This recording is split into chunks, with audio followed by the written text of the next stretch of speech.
जो भी स्टूडेंट कक्षा 9वीं में पढ़ रहा है उसके लिए यह वीडियो बहुत ही ज़रूरी है, क्योंकि इसमें 2025 के लिए मोस्ट आईएमपी क्वेश्चनों को सरल कराया जाएगा।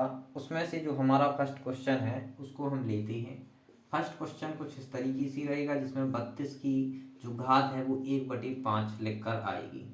इसमें आपको रफ कार्य का कुछ कार्य करना है, वो आपको रफ जो होती है आपकी कॉपी उसके पीछे आपको डालना होगा रफ कार्य। क्या डालना होगा? रफ कार्य। उसमें आपको जो भी रफ कार्य कराया जाएगा वो करना है। सबसे पहले क्या करना है, 32 के गुणनखंडों को निकालना है। 32 के गुणनखंड जब आप निकालेंगे तो यहाँ पर 16 दूनी 32 होगा, 2 से काटेंगे तो 8 दूनी 16, 2 से काटेंगे तो 4 दूनी 8, 2 से काटेंगे तो 2 दूना 4, 2 से काटोगे आपका कितना आ जाएगा? आप बोलोगे 1 आ जाएगा। अब आपको यहाँ पर आ जाना है, जो आपके 32 के गुणनखंड हैं उसको आपको इस कोष्टक के भीतर लिखना है। कितने बार लिखोगे आप? 1 2 3 4 5 बार लिखोगे। अब आपको क्या करना है, जो आपकी घात 1/5 है उसको भी लिख लेना है। अब आपको ये 2 कितने बार लिखे हैं? 5 बार, तो इसको आप लिख सकते हो 2 की घात 5। ठीक है, क्या लिख सकते हो? 2 की घात 5। यहाँ पर आपको 1/5 लिखे रहने देना है। ठीक है, अब हमें पता है कि यहाँ पर 5 है, यहाँ पर 5 है, तो इस कंडीशन में ये घातें क्या होती हैं?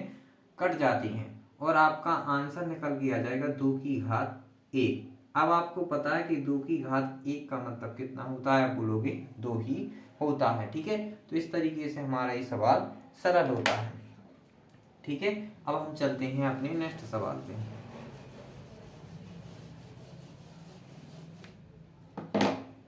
हमारा नेक्स्ट सवाल दिया हुआ है। ठीक है, उसमें हमारा लिखा है कि 6√5 गुणे, इसके बाद है आपका यहाँ पर आपका क्या लिखा है? 6√5 गुणे 2√5 लिखा आएगा को सरल कीजिए। क्या लिखा आएगा? को सरल कीजिए। यदि सवाल इस तरीके से आता है तो आपको क्या करना है? सबसे पहले आपको हल डालना है। हल डालने के बाद आपको संख्या संख्या का गुणा करना है, रूट रूट का गुणा करना है। कैसे करना है? यहाँ पर आप 6 गुणे 2 लिखोगे। इसके बाद आपके पास इसका जो √5 बचा उसको गुणा में लिख लोगे, इसका √5 बचा उसको भी आप क्या करोगे? गुणा में लिख लोगे। इसके बाद आपका 6 का पहाड़ा आपको 2 बार पढ़ना, तो 6 दूनी आपका आ जाएगा 12।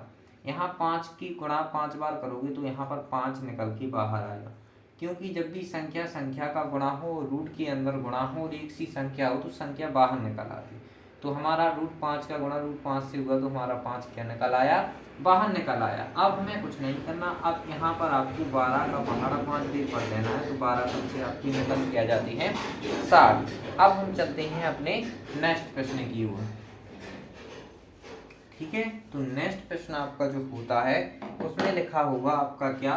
7 हुआ कोष्टक के भीतर, यहाँ पर 1/2 की घात, फिर इसके बाद 8 होगा, इसके ऊपर भी 1/2 की घात होगी, और इसमें लिखा आएगा कि को सरल कीजिए। कुछ भी लिखा आ जाए आपको तो इतना ध्यान रखना है। ठीक है, सरल कीजिए। अब हमें क्या करना है? इसको सरल करना है, तो इसमें आपको कुछ नहीं करना है। यदि सवाल इस तरीके से आता है तो आपको लिखना है 7 गुणे 8। ठीक है, और आपको जो इसकी जो घातें हैं वो समान है, तो इस तरीके से लिख देना है। इसके बाद आपको क्या करना है? 7 8 है आपका क्या होता है? बोलोगे 56 होता है, तो 56 को लिख दिया। 56 लिखने के बाद यहाँ पर जो इसकी 1/2 की घात चढ़ी है उसको चढ़ा दो। ठीक है, और ये आपका सवाल सरल होता है। अब हम चलते हैं अपने नेक्स्ट प्रश्न की ओर। ठीक है, अब हमारा नेक्स्ट प्रश्न है, उसमें आपका लिखा आएगा क्या? प्रश्न 1/√7 - √6 में हर का परिमेयकरण कीजिए। हर का परिमेयकरण कीजिए। क्या लिखा आएगा? हर का परिमेयकरण कीजिए। ठीक है, आपका ये मोस्ट आईएमपी क्वेश्चन हो जाएगा 2025 के लिए। ठीक है, अब हम क्या करते हैं, जब भी हमें हर का परिमेयकरण करना होता है तो हम एक चीज का ध्यान रखते हैं, बस यहाँ चिन्ह का ध्यान रखना है। कैसे चिन्ह का ध्यान रखना है? यदि यहाँ पर माइनस होगा तो जब हर का परिमेयकरण होगा तो प्लस का चिन्ह हो जाएगा, यदि यहाँ पर प्लस का चिन्ह होगा तो वहाँ पर आपका माइनस का चिन्ह हो जाएगा। जैसे अब हम देखते हैं, सबसे पहले हमें लिखना है हर का परिमेयकरण करने पर। प्रश्न में ही आपका लिखा हर का परिमेयकरण कीजिए की जगह आपको लिखना करने पर, तो हर का परिमेयकरण करने पर, ठीक है, इतना आपको लिखना है। इसके बाद हमें क्या करना है, आपका लिखा है 1/√7 माइनस √6, ठीक है। अब जब इसका हर का परिमेयकरण करेंगे तो अभी हमने बताया था यदि यहाँ पर माइनस हो तो आपका जब हर का परिमेयकरण होगा तो क्या हो जाएगा, वो प्लस में बदल जाएगा, वो नीचे भी क्या आ जाएगा, आपका प्लस में आ जाएगा। अब हमें इसमें क्या करना है, 1 का गुणा इसके साथ करोगे तो आपका निकल के आएगा √7 प्लस √6। यहाँ पर आप 7 का गुणा 7 से कर दोगे तो 7 आएगा, 6 का गुणा 6 से कर दोगे तो आपका 6 बाहर निकल आएगा। इसके बाद हम इसको लिखते हैं उसी प्रकार जिस तरीके से वो लिखा हुआ है। अब कुछ नहीं करते, 7 में से आपका जो 6 गया तो बचा 1। इस तरीके से आपका ये सवाल सरल हो गया। अब हम चलते हैं अपने अगले प्रश्न की तरफ, ठीक है। अब तो हमारा अगला प्रश्न हमें दिख रहा है क्या कि वाई वो क्या बोलते हैं, ठीक है। इसमें लिखा है आपका 5x - 4x²,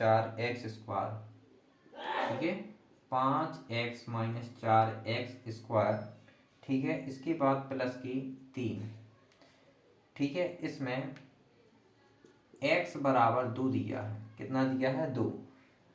मान ज्ञात कीजिए, लिखा आएगा x बराबर 2 दिया है, उसमें क्या करना है, मान ज्ञात कीजिए, ठीक है। प्रश्न में आपको कुछ नहीं, यहाँ पर जो x की जो वैल्यू है उसको ध्यान रखना है। सबसे पहले हमें क्या करना है, हल डालना है, ठीक है। चूंकि x बराबर हमें कितना दिया है, 2। अब यहाँ पर जो इसको जो ऊपर 2 बिंदी और नीचे 1 बिंदी होती है इसको बोला जाता है चूंकि। इसलिए अब हमें क्या करना है, x की वैल्यू रखनी है, तो यहाँ पर 5 लिखती है। यहाँ पर कुछ चिन्ह नहीं रहता तो आपको पता होना चाहिए कि गुणा का चिन्ह होता है। x का मान आपके पास 2 है, ठीक है। यहाँ पर आपका कौन सा चिन्ह है, तो आप बोलोगे माइनस का है। 4 लिखा, x का हमारा जो मान है वो 2 है, इसके बाद उसके ऊपर जो घात चढ़ी हुई है वो 2 की, प्लस के 3 लिखे। अब हमें क्या करना है, 5 का गुणा 2 से करोगे तो 5 दूनी 10, ठीक है। यहाँ पर ये 4 इसको लिखना है आपको 2 बार, क्योंकि उसके ऊपर कितने की घात चढ़ी, आप बोलोगे 2 की, ठीक है। अब हमें क्या करना है जी, हमने अपने 10 लिखे, यहाँ पर हमें अपनी माइनस की 4 लिखनी है। 2 का गुणा 2 से होगा तो भी हमारा कितना आएगा, 4 आएगा। अब हमें क्या करना है, -10, इसके बाद अब हमें 2 4 चूंकि आपका 16 प्लस 3, प्लस प्लस की संख्या जुड़ती हैं तो ये आपका प्लस का है, ये भी प्लस का है, तो 10 और 3 कितने होंगे, 13, माइनस की 16। अब हम इनको क्या करेंगे, माइनस करेंगे तो हमारा माइनस का 3 आंसर निकल आएगा, ठीक है। अब हम चलते हैं अपने नेक्स्ट प्रश्न की तरफ,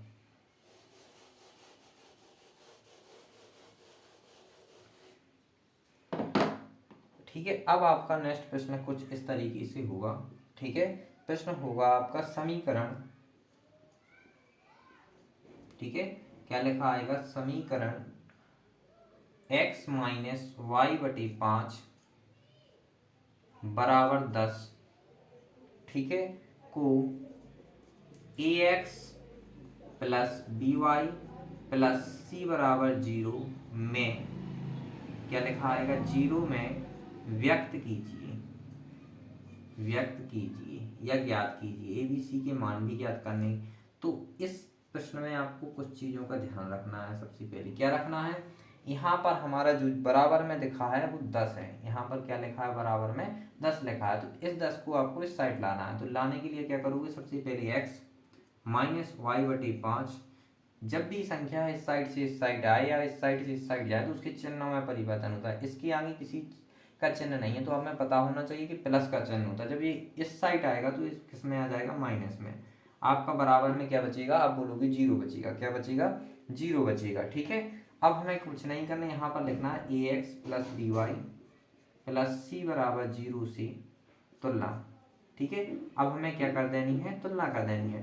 तो यहाँ पर जो हमारा a का मान होगा, x के आगे कोई भी संख्या नहीं है, इसका मतलब उसके आगे 1 है, क्या है, 1। तो हमारे पास a का मान कितना निकल आया, 1, ठीक है। जो भी हमारे ABCD के अक्षर होते हैं यदि उनके आगे कोई भी संख्या नहीं है तो उसके आगे 1 रहता है। जैसे कि यहाँ पर y के आगे भी कितना है, आप बोलोगे 1 है, परंतु हमें चिन्ह तो माइनस का दिख रहा है इसलिए माइनस का चिन्ह लगाएंगे। y के आगे हमारा दिया हुआ है 1/5, जी हमारे b का मान आ गया। इसके बाद हमें c का मान देखना है, तो c का मान हमारे पास माइनस के कितने दिए हुए हैं, आप बोलोगे 10। इस तरीके से हमारे ए, बी और सी के मान निकल आते हैं। अब चलते हैं हम अपने नेक्स्ट प्रश्न की तरफ। ये आपके लिए मोस्ट आईएमपी क्वेश्चन है, 2025 में आपको इन्हीं प्रश्नों में से देखने को मिलेंगे, ठीक है।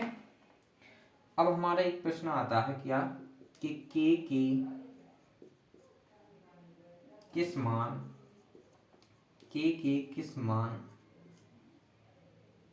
के लिए किस मान के लिए x बराबर 2, ठीक है, और इसके बाद y बराबर 1 समीकरण,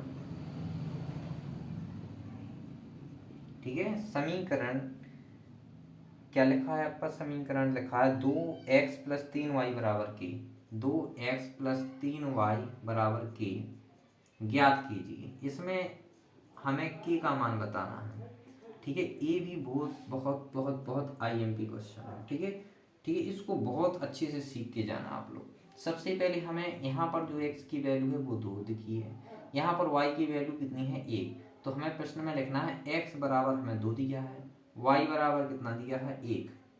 तब हम क्या करते हैं, प्रश्न को सरल करते हैं। तब हम क्या करते हैं, प्रश्न लिखते हैं 2x प्लस 3y बराबर के, ठीक है। अब हमें क्या करना है, 2 गुणा x का मान हमारे पास 2 है, प्लस अब हमें क्या करना, 3 गुणे y का मान हमारे पास कितना है, तो आप बोलोगे 1 है, बराबर के।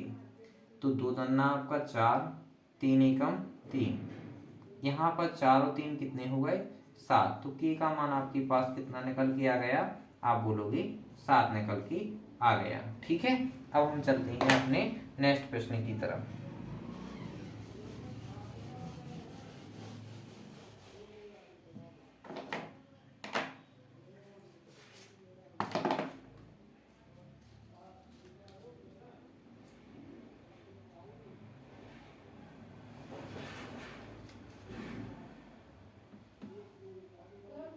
ठीक है, इसके बाद एक आपका प्रश्न और दिख रहा है जो आईएमपी क्वेश्चन होगा, उसको आप नोट कर लीजिए।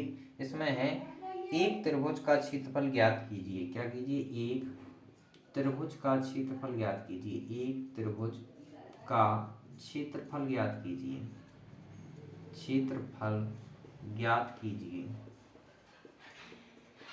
ठीक है। इस प्रश्न में हमें क्या करना है, त्रिभुज का क्षेत्रफल ज्ञात करना है, ठीक है, जिसकी दो भुजाएं, जिसकी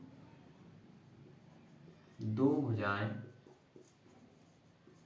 ठीक है, इसकी जो दो भुजाएं हैं वो क्या क्या दी हुई हैं, आप बोलोगे कितना दी है, तो 8 सेंटीमीटर और 11 सेंटीमीटर है, 8 सेंटीमीटर व 11 सेंटीमीटर है, ठीक है। इसकी जो दो भुजाएं हैं वो कितनी दी हुई हैं, 8 सेंटीमीटर और 11 सेंटीमीटर, और इसका परिमाप 32 सेंटीमीटर है, ठीक है। तो जिसका परिमाप, ठीक है, कितना दिया है, 32 सेंटीमीटर, ठीक है। अब हम चलते हैं इस प्रश्न की ओर। सबसे पहले हमें क्या करना है, हल डालना है, ठीक है। हमें पता है कि त्रिभुज की कितनी भुजाएं होती हैं, 3 भुजाएं, तो कोई भी मान लो, हमने माना त्रिभुज की 3 भुजाएं, ठीक है, कौन कौन सी हैं, ए, बी और सी है, ठीक है। आपको कुछ भाषा तो आपको लिखनी ही चाहिए प्रश्न में, तो हमें लिखना है माना त्रिभुज की 3 भुजाएं ए, बी, सी हैं। अब हमें क्या दिया है, दो भुजाएं तो दी हुई हैं, मतलब ए बराबर 8 दिया है, बी बराबर आपको 11 दिया है। हमें क्या ज्ञात करना है, तो आप बोलोगे सी को क्या करना है, ज्ञात करना है। और ए बी सी जो होता है वो परिमाप के बराबर होता है, हमें ए भी पता होना चाहिए, तो हम लिखेंगे ए प्लस बी प्लस सी बराबर 32, ठीक है। इसमें जो आपका ए का मान है, ठीक है, अब हम क्या करते हैं, ए के मान को 8 लिखते हैं, बी के मान को 11 लिखते हैं, ठीक है, और सी के मान को हमें क्या करना है, ज्ञात करना है। फिर लिख लेते हैं हम अपना 32, 11 और 8 को जोड़ोगे आप तो होगा 19, इसके बाद सी लिखा 32। अब क्या करेंगे हम जी, 32 आपकी उसी प्रकार रहेंगे जी, 19 जब इस साइड जाती हैं तो किस में हो जाते हैं, माइनस में।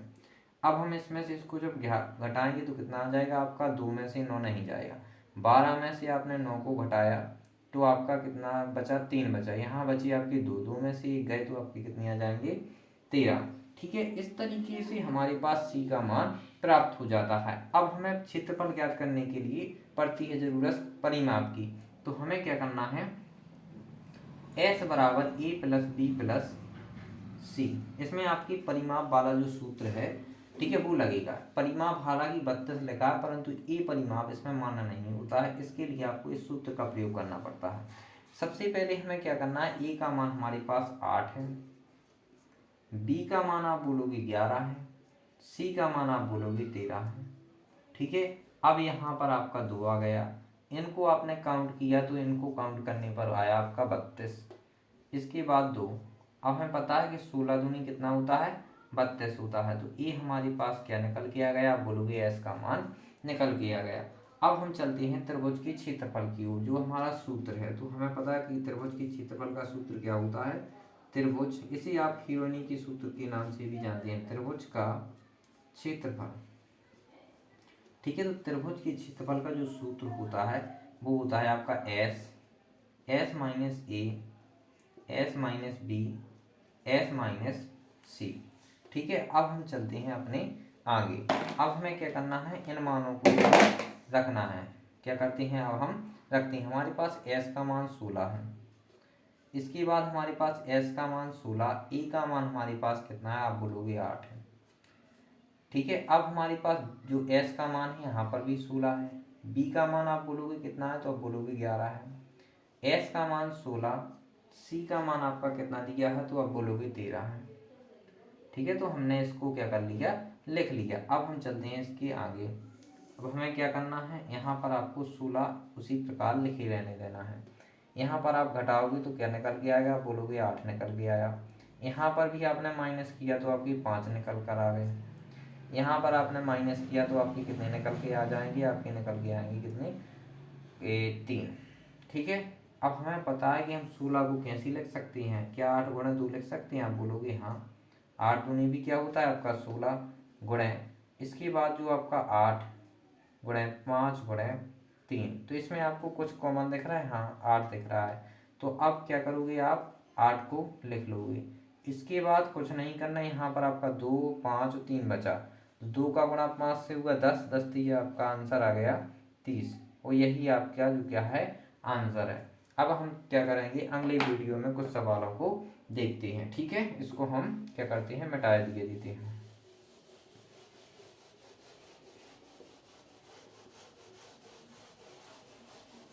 आप लोगों के लिए ये टेस्ट सीरीज चल रही है, इसमें आप लोग ज़्यादा से ज़्यादा क्या करें, अपनी योग्यता का प्रदर्शन दें।